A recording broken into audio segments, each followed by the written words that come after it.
পরিচয়টা দিতে পারি না যে আমরা একটা বিশ্ববিদ্যালয়, পূর্ণাঙ্গ বিশ্ববিদ্যালয়ের স্টুডেন্ট। আমরা আশাবাদী যে রাষ্ট্র আমাদের জিনিসটাকে খুব যৌক্তিক একটা সমাধানের দিকে নিয়ে যাবে।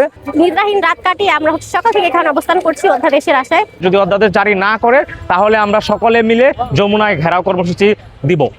আমরা এখানে এসেছি অধ্যাদেশ মঞ্চে, সকাল থেকে আসি অধ্যাদেশ নিয়ে ঘরে ফেরার জন্য, এবং আমরা চাই যাতে আমাদের অধ্যাদেশের মাধ্যমে আমাদের পরিচয় সুনিশ্চিত করা হয়। আপনারা জানেন আমরা ঢাকা সেন্ট্রাল ইউনিভার্সিটির আন্ডারে পরীক্ষা দিয়েছি এবং একটা পূর্ণাঙ্গ বিশ্ববিদ্যালয়ের ক্রাইটেরিয়া অনুযায়ী আমরা পরীক্ষা দিয়েছি, কিন্তু আমরা অধ্যাদেশের অভাবে আমরা ওই পরিচয়টা দিতে পারি না যে আমরা একটা বিশ্ববিদ্যালয়, পূর্ণাঙ্গ বিশ্ববিদ্যালয়ের স্টুডেন্ট।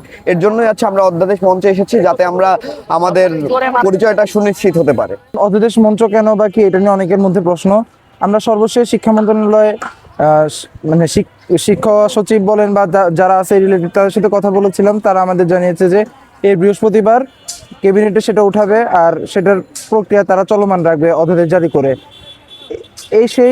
সেটা বিবেচনা রেখে আজকে আমাদের এই অধ্যাদেশ মঞ্চ। তো আমরা চাচ্ছি যে এই 3 দিন আমাদের এখানে অবস্থান কর্মসূচি, আর এখানে আমরা আমাদের অধ্যাদেশ রিলেটেড বা এই আন্দোলন চলমান সময় আমরা যা যা করেছি সবকিছু আমরা জনগণের নিকট আমরা পেশ করব।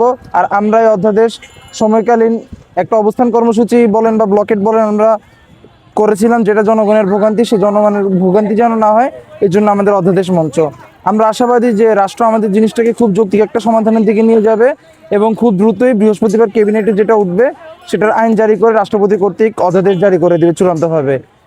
যদি সেরকম না হয়, অন্যরকম কিছু হয়, আমরা আমাদের অধ্যাদেশ মঞ্চ যেগুলো রয়েছে, আমাদের ঢাকা ইডেন বৌদ্ধন্যাসী থেকে একটা অধ্যাদেশ মঞ্চ, আমাদের কবি নজরুল সোহরাওয়ার্দী মিলে একটা অধ্যাদেশ মঞ্চ, আর হলো তিতুমিরা বাংলা কলেজ দুইটা অধ্যাদেশ মঞ্চ রয়েছে। আমরা সেখান থেকে আমরা পরবর্তী কর্মসূচি যমুনা ঘেরাও কর্মসূচি ইনশাল্লাহ করব, যদি আমাদের অধ্যাদেশ তারা না দেয় বা আর বিলম্ব করে। এখানে আমরা সকাল থেকে আজকে কবি এবং সোহরাওয়ার্দী স্টুডেন্টরা অবস্থান করছি।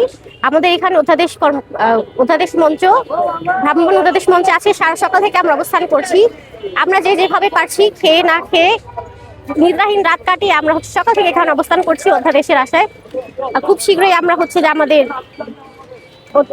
বৃহস্পতিবার পর্যন্ত আমাদের ভ্রাম্যমাণ অধ্যাদেশ মঞ্চের কার্যক্রম চলবে, এবং বৃহস্পতিবার আমরা সকলে মিলে যে যদি আমাদের অধ্যাদেশ জারি করা না হয় তাহলে আমরা সকলে মিলে যমুনার যাওয়ার কর্মসূচি গ্রহণ করব। শিক্ষার্থীদের মনে আসলে একটি শঙ্কা জাগছে যে তাদেরকে রাষ্ট্র যেভাবে যে পরিচয় দেওয়ার কথা বলে রাষ্ট্র ভর্তি করেছিল, তো সেই অধ্যাদেশটি কি আদৌ হবে কিনা।